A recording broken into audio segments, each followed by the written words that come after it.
Have you ever been in the middle of a disagreement with someone you care about, and suddenly you realize you're not even talking about the problem anymore? You're not alone, and there's a fascinating and really important reason why that happens.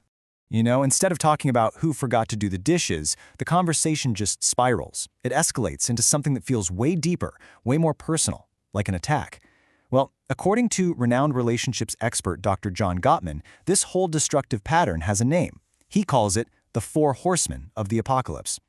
Now, these are 4 very specific communication styles that, if they're just left to run wild, are some of the biggest predictors that a relationship is heading for trouble. So today we're going to name these horsemen, we're going to learn how to spot them, and maybe most importantly, how to stop them right in their tracks. All right, so here's our game plan. We'll kick things off by introducing the 4 Horsemen. Then we're going to break down each one: criticism, contempt, defensiveness, and stonewalling. And finally, we'll get into the master skill for stopping a conflict before it gets out of control. Sound good? Let's dive in. Just being able to recognize these destructive patterns is the absolute first step. It's kind of like learning the moves to a dance. Once you see the steps for what they are, you actually gain the power to change them. So let's go ahead and meet our first horseman. The first horseman to usually ride into a conflict is criticism. And look, it is so important to understand the difference between a simple complaint and a criticism.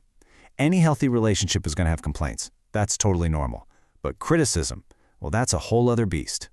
And here is the key difference. A healthy complaint focuses on a specific action. Something like, hey, I'm upset you forgot to take the trash out. A criticism, on the other hand, attacks your partner's character. It shifts to something like, the trash was left again, you're so lazy. You hear that? One is about a single event. The other is basically a shot at their entire character. When you criticize, you're not saying the behavior is the problem, you're saying your partner is the problem. And when someone feels attacked like that, it almost always triggers the arrival of the next, and honestly, the most dangerous horseman. So, if criticism is allowed to just sit there and fester, it often escalates into the most toxic horseman of them all: contempt. Contempt is absolute poison in a relationship because it's fueled by this feeling of superiority. It's communication that's designed to make your partner feel small, worthless, and beneath you. It shows up in some pretty ugly ways. We're talking snarling, mocking the way your partner talks, that classic dismissive eye roll, or really biting sarcasm. At its core, it's any communication that just screams disgust. For example, imagine someone says, "I feel like you aren't listening to me." A contemptuous response isn't just, "No, I am," it's a total dismissal. It sounds like, "This is a waste of my time." It just completely invalidates their feelings and, really, their worth in that moment. And I want to be really clear about this. Contempt is the single greatest predictor of divorce. It's a giant red flag that respect has been lost, and without respect, it's incredibly difficult for a relationship to survive. The numbers here are just staggering. Research has found that in relationships where partners don't show honor and respect for one another, there is an 81% chance of that relationship falling apart. 81%. That's a huge number, and it often leads right into the next predictable reaction. So when someone is being attacked with criticism, or even worse, contempt, what's the most common reaction? Well, that's our third horseman: defensiveness. It's that instinct to protect yourself, but it usually comes out sounding a lot like, "Hey, the problem isn't me, it's you." And here's the trap with defensiveness. It really just doesn't work. It's a sneaky form of blame. It doesn't actually solve the problem. All it does is escalate the conflict. So let's say someone brings up a concern about spending. A classic defensive response is to deflect and then counter-complaint, right? "I don't spend that much. I know people who spend way more than I do." It totally misses the point. It just pours gasoline on the fire. Okay, so this vicious cycle of criticism, followed by contempt, met with defensiveness, it often leads to our final horseman, stonewalling.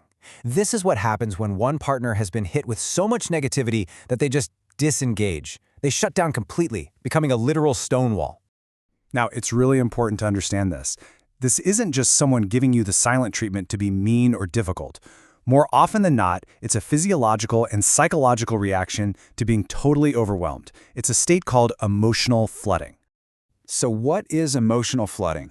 Well, it's when your body is so overwhelmed by stress hormones that your ability to think clearly, to process information, to solve problems, it's literally impaired. Your heart races, the logical parts of your brain kind of go offline, and your only real instinct is to withdraw to protect yourself. You simply cannot solve a problem from this state. So what's the antidote here? How do you stop this biological tidal wave? The answer is to hit the emergency brake. And that emergency brake is a strategic timeout. And here's the playbook for that. Step 1, you have to learn to recognize the signs of flooding in yourself. Is your heart racing? Are your muscles getting tense? Is your voice rising? Step 2, you must take a break, and it needs to be for at least 20 minutes. That's how long it takes for the stress hormones to leave your bloodstream. And step 3, you always agree to come back to the conversation later, but only when you're both calm.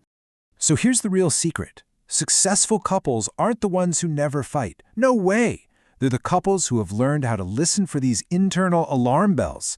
They respect their own stress responses, and they make a conscious choice to calm themselves down before they try to solve the problem.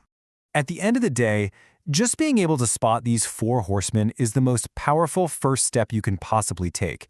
When you can see them coming, you can choose a different path. You can choose to start gently instead of criticizing. You can choose to show appreciation instead of contempt. You can take responsibility instead of getting defensive. And you can take a time out before anyone starts stonewalling. To help you practice this, I've linked a handy 4 horsemen detection checklist down in the description. If this explainer was helpful for you, please go ahead and hit that like button. And be sure to subscribe, because in our next session, we're going to be covering fair fighting rules to make sure your disagreements actually lead to resolution, not resentment. And that leaves us with one final question to think about. Which horseman, if any, tends to show up in your home? And which antidote might you be able to try first? Thanks so much for joining me.